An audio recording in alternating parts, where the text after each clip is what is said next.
আসসালামু আলাইকুম। কেমন আছেন সবাই? আমি ভালো আছি আলহামদুলিল্লাহ। আজকে আমি পেঁপে খাবো। এটা ছিল পারভেজদের গাছের পেঁপে। পারভেজদের আমিন বাজারে প্রচুর পেঁপে হয় ওদের ইসে বাসায়। ওর আব্বু অনেক পেঁপে গাছ লাগায়, অনেক ভালো ভালো গাছ লাগায়। একদিন আমি যাব, আপনাদের সবাইকে দেখাবো যে মরিচ থেকে শুরু করে সব কিছু এভরিথিং সব হয়।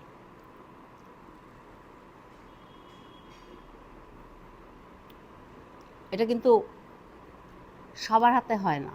হুম, একটা হাত আছে না, একটা হাত লাগে, মানে হাতটা চলে আসে, অনেক যত্ন করতে হয়। আমাকে একবার ওদের ওইখানে হলুদ লাগাইছিল মাটির ভিতরে, একদম হলুদ লাগাইছিল মতো, ওই হলুদ শুকায়া তারপর আমাকে ভাঙায় দিছিল। পরে ওই হলুদ এতটুক দিলেই একদম তরকারি হয়ে যায়, মানে এত ভালো হলুদ। এই আর কি।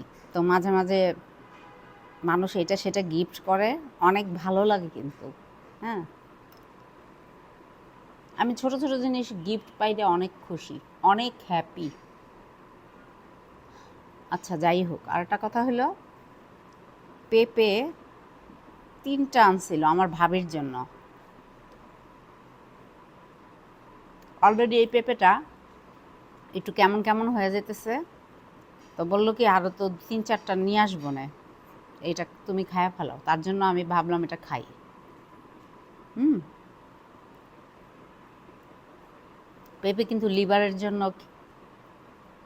কিডনির জন্য অনেক ভালো। হুম হুম,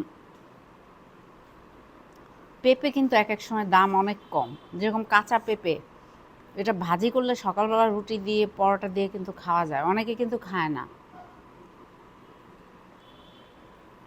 পেঁপের কথা শুনলেই নাক ছিটকায়। উম, পেঁপে ভাজি। উম, এটা ভাবি আমাদের বাংলাদেশে, আমার যে ফার্স্ট ফ্লোরে ভাবি থাকে, উনি তো মহা খুশি, মানে পেঁপে খায় আমার বাসায়।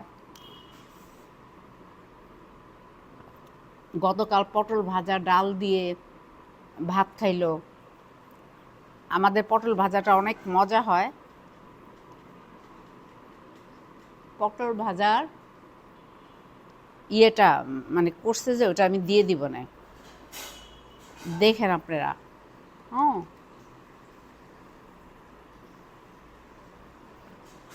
এই আর কি। পেঁপে তো অনেকখানি খেয়ে ফেলতেছি।